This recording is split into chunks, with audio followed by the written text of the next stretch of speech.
Hello everyone, welcome back to the YouTube platform of LIS Scholars. LIS Scholars के YouTube platform पे आप सभी का फिर से स्वागत है।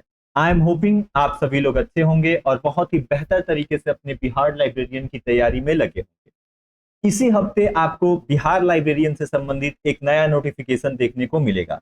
पिछले 2-3 दिनों से काफी हलचल है कि लाइब्रेरियन और जो आपका TRE 4.0 होने वाला है, स्टेट होने वाला है, उसको लेके अलग अलग खबरें आई हैं। स्टेट तो अब शायद नहीं होगा, लेकिन लाइब्रेरियन के लिए एक पात्रता परीक्षा होगी और इसका जो नोटिफिकेशन है हमें इसी हफ्ते में देखने को मिल सकता है। ठीक है, अब कल आपकी क्लास नहीं हुई थी और उससे प्रीवियस क्लास में हमने यूनिवर्सल डेसिमल क्लासिफिकेशन पढ़ा था। आज की क्लास आपको रिकॉर्डिंग के फॉर्म में मिलने वाली है। आज ये आपकी लाइव क्लास नहीं है।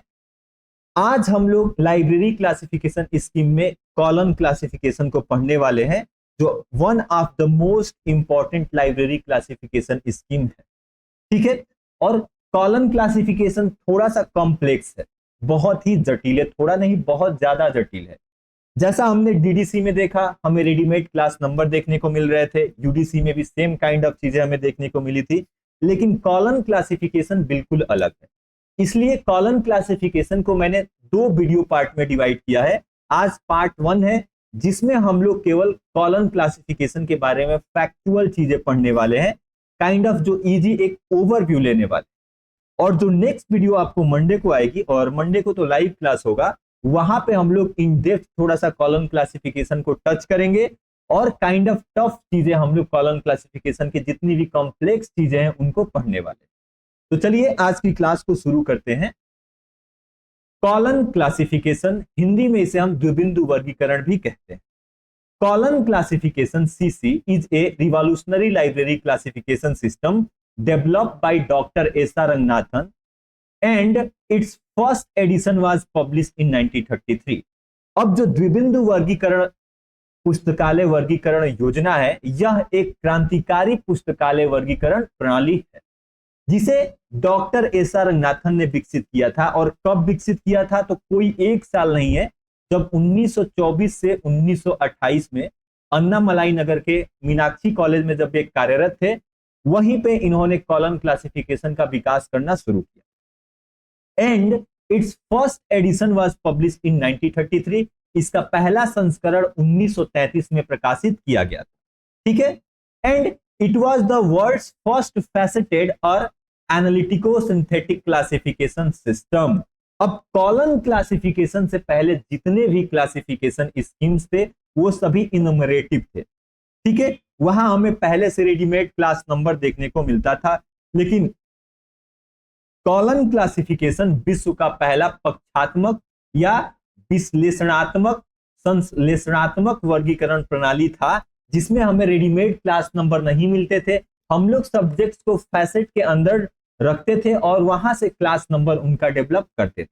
ठीक है, The scheme gets its name from the most prominent connecting symbol, the colon, which was initially used to connect all facets। कह रहा है कि कॉलम क्लासिफिकेशन का नाम कॉलम क्लासिफिकेशन कैसे पड़ा। तो इस योजना का नाम, ठीक है, इस योजना का नाम इसके सबसे प्रमुख संयोजक प्रतीक कॉलम से मिलता है, जिसका उपयोग शुरू में सभी पक्षों को जोड़ने के लिए किया जाता है। ठीक है, देखिए अभी हम लोग आगे देखने वाले हैं कि जो कॉलम क्लासिफिकेशन है, जितने भी सब्जेक्ट्स हैं उन सबको हम लोग फैसेट पक्षों में क्या करते हैं, विभाजित कर देते हैं अलग अलग, और उसके हिसाब से हम लोग उनको अरेंज करते हैं। तो कॉलम क्लासिफिकेशन का नाम, जो इसमें एक सिंबल यूज किया जाता है, जो मोस्ट इंपॉर्टेंट सिंबल है कॉलम कनेक्ट करने के लिए, इस पे पड़ा। ठीक है, चलिए अब इसके कुछ हिस्ट्री और एडिशंस के बारे में हम लोग समझ लेते हैं, जहां से सीधे आपको सवाल बनता है। इतिहास और अगर मैं संस्करण की बात करूं, तो Ranganathan conceived and developed CC from 1924 to 1928 while serving as the first trained librarian at University of Madras। Madras विश्वविद्यालय में, वहां मीनाक्षी कॉलेज में, जब S.R. रंगनाथन पहली बार एक प्रशिक्षित पुस्तकालय अध्यक्ष के रूप में अपनी सेवा दे रहे थे, ठीक है, तभी वहां पे उन्होंने सीसी की अवधारणा को विकास किया था। ठीक है, then the first edition was published in 1933 by Madras library association. आप ये भी याद रखोगे कि कॉलम क्लासिफिकेशन का जो पहला संस्करण था 1933 में मद्रास लाइब्रेरी एसोसिएशन द्वारा प्रकाशित किया गया था। ठीक है, चलिए आगे हम लोग देखते हैं हिस्ट्री एंड एडिशंस। इतिहास और संस्करण में 7 editions have been published to date. अब तक 7 संस्करण कॉलम क्लासिफिकेशन के प्रकाशित हो चुके। ठीक है, अगर मैं बात करूं फर्स्ट एडिशन प्रथम संस्करण की तो 1933 में प्रकाशित हुआ था, जिसमें 127 पेजेस के रूल्स थे। ये आपको याद करने की जरूरत नहीं है, आप एक बार पढ़ लेना। आप इतना याद रखना, फर्स्ट एडिशन 1933 पहला संस्करण 1933 में प्रकाशित किया गया और किसके द्वारा? मद्रास लाइब्रेरी एसोसिएशन द्वारा। ठीक है, देन अगर मैं बात करूं सेकेंड एडिशन द्वितीय संस्करण की तो 1939 में प्रकाशित हुआ और इसमें मेन क्लास में डेल्टा जोड़ा गया। ये डेल्टा का साइन है जो स्पिरिचुअल एक्सपीरियंस एंड मिस्टिज्म के बारे में बात करता है। ठीक है, देन इसका थर्ड एडिशन तृतीय संस्करण 1950 में प्रकाशित हुआ और यहां पे हमें पहली बार phase relation with connecting symbols देखने को मिले थे। फेज रिलेशन और कनेक्टिंग सिंबल्स का जो कंसेप्ट था कॉलम क्लासिफिकेशन में, वो हमें स्पष्ट रूप से थर्ड एडिशन जो 1950 में प्रकाशित हुआ वहां से देखने को मिलने लगा। आगे मैं बात करूं इसके फोर्थ एडिशन की तो वो 1952 में प्रकाशित हुआ। The first introduction of PMEST facet, और पहली बार कॉलम क्लासिफिकेशन में जो PMEST personality matter energy space और टाइम जो फैसेट्स अलग अलग है, इसका कंसेप्ट हमें चौथे एडिशन में देखने को मिला। देन अगर मैं बात करूं फिफ्थ एडिशन तो 1957 में पब्लिश हुआ था और यहां पे इंपटी एंड इंपटिंग डिजिट खाली और खाली करने वाले अंकों का परिचय दिया गया। ठीक है, देन आगे मैं बात करूं सिक्स एडिशन की तो 1960 में ये पब्लिश हुआ था। ठीक है, most popular and stable edition, और यह सबसे प्रसिद्ध और सबसे स्टेबल स्थिर संस्करण है जो रिवाइज भी हुआ था 1963 में। आप ये याद रखोगे, इंपॉर्टेंट है, ये PYQ भी है, पूछा गया है कि कॉलम क्लासिफिकेशन का सिक्स्थ रिवाइज्ड एडिशन कब पब्लिश हुआ था, तो 1963 में हुआ था। देन इसका जो सेवेंथ एडिशन है वो 1987 में क्या हुआ, पब्लिश हुआ और इसको एडिट किए थे प्रोफेसर MA गोपीनाथ ने रंगनाथन के मृत्यु के बाद। ठीक है, तो जो सिक्स्थ एडिशन है ये सबसे इंपॉर्टेंट और पॉपुलर है क्योंकि ये डॉक्टर एसआर रंगनाथन ने खुद इसको एडिट किया था और इसका प्रकाशन कराया था। देन उसका आखिरी सातवां एडिशन 1987 में आया जो प्रोफेसर MA गोपीनाथ ने एडिट किया था डॉक्टर एसआर रंगनाथन के मरने के। ठीक है, ये इसके एडिशंस के बारे में कंप्लीट इंफॉर्मेशन हो गई। और जितना भी मैंने आपको ऐसे डेट बताया है किसी बुक के पब्लिकेशन का या फिर एडिशन का, ये आपको याद रखना है, यहां से सीधे सवाल आपसे पूछे जाते हैं। ठीक है, चलिए आगे बात करते हैं स्ट्रक्चर एंड नोटेशन यानी संरचना और अंकन। तो 3 versions of colon classification have been published. Colon वर्गीकरण के 3 संस्करण प्रकाशित किए गए हैं, first version, second version and third version. अब जो फर्स्ट वर्जन है, जब मैं फैसेट पढ़ा रहा था कि फैसेट स्कीम्स क्या होती है, वहां पे मैंने अलग अलग आपको फैसेट स्कीम समझाया था कि faceted schemes, freely faceted schemes, rigidly faceted schemes, almost faceted schemes. तो अगर आपको इसके बारे में नॉलेज नहीं है तो पहले की क्लासेज आप देखना, रिवाइज करना। ठीक है, तो जो पहला वर्जन है वो रिजिडली फैसेटेड है जो 1933 से 1950 तक हमें देखने को मिला था और पहले वर्जन में हमें पहला एडिशन, दूसरा एडिशन और तीसरा एडिशन देखने को मिलता है। ठीक है, देन इसका आया सेकेंड एडिशन। अब यहाँ पे PMEST कंसेप्ट जोड़ दिया गया था। तो हम लोग एनालिटिको और सिंथेटिक करते थे, यानी सब्जेक्ट्स को तोड़ते थे और फिर जोड़ते थे। तो सेकेंड वर्जन कॉलम क्लासिफिकेशन का 1950 से 1963 तक देखने को मिला और इसमें हमें फोर्थ एडिशन, फिफ्थ एडिशन और सिक्स्थ एडिशन देखने को मिला था। और लास्ट जो एडिशन है, ठीक है, उसको वर्जन थर्ड में रखा गया है जो फ्रीली फैसेटेड है, जो हमें 1987 में सेवेंथ एडिशन में देखने को मिला। आई बात समझ में? तो ये 3 स्ट्रक्चर हैं आपके कॉलम क्लासिफिकेशन के। देन अब हम आगे बात करते हैं कुछ और, the foundation the 5 fundamental categories, जो कॉलन क्लासिफिकेशन है उसका आधार क्या, तो उसका आधार है 5 मौलिक categories, that is PMEST, personality, matter, energy, space, time, जो डॉक्टर एस.आर. रंगनाथन ने दिया। ठीक है, the entire structure of CC is built upon Ranganathan's theory that any subject can be analyzed into 5 and only 5 fundamental categories। जो column classification है इसकी पूरी संरचना इस सिद्धांत पर बनी है कि किसी भी विषय का विश्लेषण 5 और केवल 5 मूलभूत श्रेणियों में किया जा सकता है। ठीक है, डॉक्टर रंगनाथन ने एक कंसेप्ट हमें दिया। ठीक है, अब वो 5 मूलभूत श्रेणियां क्या है, तो वो है आपकी PMEST, that is personality, matter, energy, space और टाइम। ठीक है, तो P स्टैंड फॉर पर्सनालिटी यानी व्यक्तित्व। ये क्या होता है, द कोर, फोकल और मेन सब्जेक्ट। पर्सनालिटी में हमें मूल विषय का मूल केंद्रीय या मुख्य केंद्र देखने को मिलता है, इसमें विषय खुद होता है, यानी द थीम इटसेल्फ, जो आपका विषय है वह खुद P यानी पर्सनालिटी के अंदर आता है। देन आपका सेकेंड आता है M फॉर मैटर यानी पदार्थ, द मटेरियल प्रॉपर्टी और सबस्टांस ऑफ द सब्जेक्ट, कि उस विषय की मटेरियल क्या है, उसकी प्रॉपर्टी गुण क्या है और सबस्टांस क्या है यानी पदार्थ क्या। ठीक है, उसके अंदर है क्या, इसको हम लोग मैटर के अंदर रखते हैं।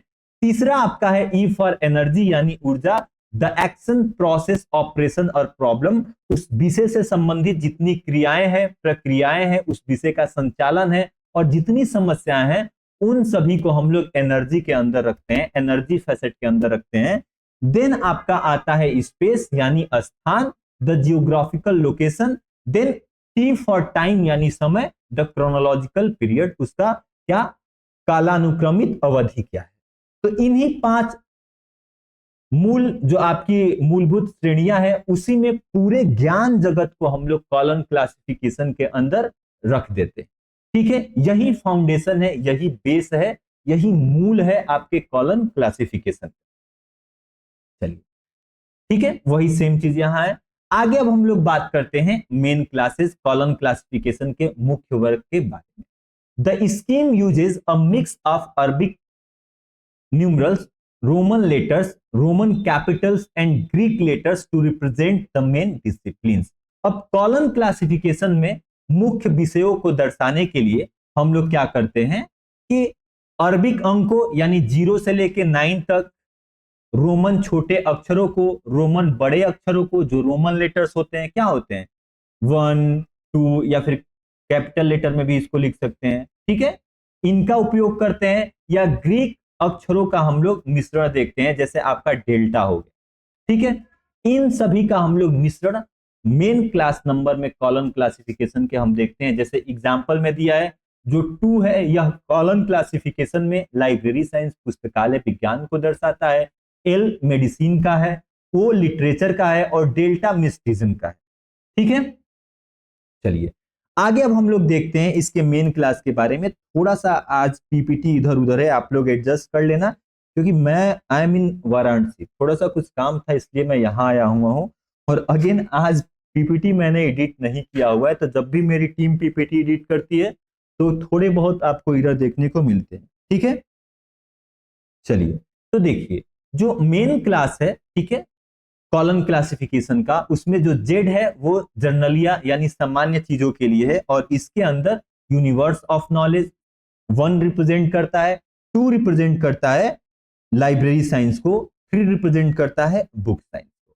देन ए नेचुरल साइंस प्राकृतिक विज्ञान को, बी मैथमेटिक्स को, सी फिजिक्स को, डी इंजीनियरिंग को, ई केमिस्ट्री को यानी रसायन विज्ञान को। अब ये सारे क्लासेस आपको याद करने पड़ेंगे।